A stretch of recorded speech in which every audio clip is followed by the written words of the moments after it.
Hello students, हम आज की क्लास शुरू करते हैं राहुल की कहानी से। संडे को राहुल का बर्थडे है। उसने अपने बर्थडे के लिए नए कपड़े लाने हैं, पर कोरोना की वजह से राहुल बाहर नहीं जा सकता, तो उसके पापा अकेले ही दुकान से उसके कपड़े लेने गए। शर्ट तो राहुल को फिट आ गई, पर जब उसने पैंट पहनी तो वह छोटी थी। उसके पापा वापस दुकान पर गए और एक नई पैंट लाए, पर ये क्या, इस बार यह पैंट बहुत बड़ी थी। अब राहुल के पापा तीसरी बार दुकान पर गए और दुकानदार को अपनी समस्या बताई। दुकानदार ने कहा, इस बार आप अपने हैंड स्पैन से, यानी कि हाथ की लंबाई से राहुल की लंबाई को नापें और फिर यहाँ आकर सही नाप की पैंट ले जाएं।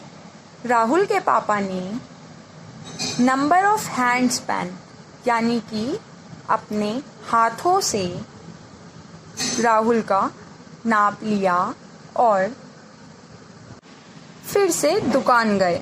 राहुल के पैंट की लंबाई, यानी कि लेंथ 4 हैंड स्पैन थी। इस बार पापा दुकान से बिल्कुल सही पैंट लाए। तो इस बार राहुल के पापा ने हर बार से क्या अलग किया? इस बार उन्होंने राहुल की पैंट का नाप लिया, यानी कि इस बार उन्हें राहुल की पैंट का नाप पता था। उन्होंने हैंड स्पैन की मदद से लंबाई नापी और राहुल के साइज की पैंट ले आए। तो आपने देखा, चीज़ों की लंबाई नापना हमारी रोज़ की ज़िंदगी में कितना ज़रूरी है। इसी तरह यदि हम एक छोटे या सिंगल बेड की बेडशीट चाहिए, तो हमें उसका नाप पता होना चाहिए। यदि हम उसके लिए बड़ी बेडशीट लाएंगे तो वह बेड पर फिट नहीं आएगी। ऐसे ही यदि हमें बड़े बेड के लिए बेडशीट चाहिए तो हमें बड़ी बेडशीट लानी होगी। छोटी बेडशीट उस पर पूरी नहीं आएगी। असल ज़िंदगी में और भी जगह हमें चीज़ों की लंबाई नापने की ज़रूरत पड़ती है। क्या आप उनमें से कुछ चीज़ों के नाम बता सकते हैं? मुझे मैसेज में बताइए। तो बच्चों, राहुल के पापा ने उसकी पैंट की लंबाई को हैंड स्पैन से नापा। आप और किस किस चीज़ का इस्तेमाल नापने के लिए कर सकते हैं? सोचिए और बताइए। हम और दूसरी कई चीज़ों का इस्तेमाल नापने के लिए कर सकते हैं, जैसे आइसक्रीम की तिल्ली, पेन, छोटी रस्सी, जूते के फीते, कॉपी या फिंगर स्पैन। तो बच्चों, तो चलिए देखते हैं कैसे। देखिए, ये मेरी नोटबुक है। अब यदि मुझे इसकी लंबाई नापनी है तो मैं कैसे नापूंगी? इसे नापने के कई तरीके हो सकते हैं, जैसा कि मैंने आपको अभी बताया।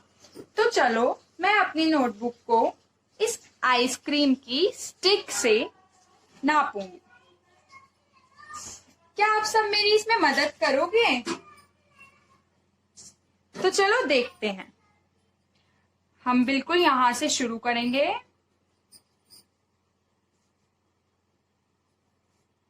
1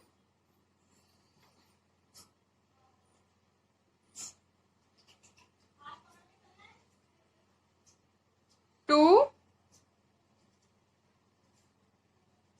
अरे ये क्या, ये तो पूरी आ ही नहीं रही।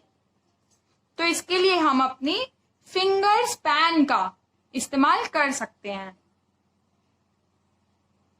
तो ये 1 फिंगर की जितनी जगह है, तो हम लिख सकते हैं लेंथ ऑफ नोटबुक किसके बराबर है? इक्वल टू 2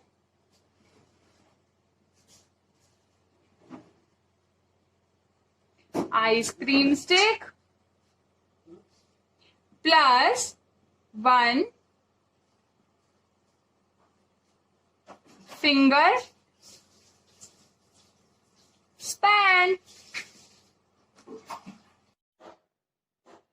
इसी तरह चलो ब्लैक बोर्ड की लंबाई को नापते हैं। ब्लैक बोर्ड की लंबाई को हम हैंड स्पैन से नापेंगे। हैंड स्पैन क्या होता है? अंगूठे से लेकर छोटी उंगली तक की लंबाई को हैंड स्पैन कहते हैं। तो हम शुरू करेंगे बिल्कुल कोने से। 1 हैंड स्पैन, हम यहाँ निशान लगा रहे हैं ताकि हम अगला यहीं से शुरू करें। 2 हैंड स्पैन, 3 हैंड स्पैन। तो ब्लैक बोर्ड की लंबाई हुई कितने हैंड स्पैन के बराबर? 3 हैंड स्पैन।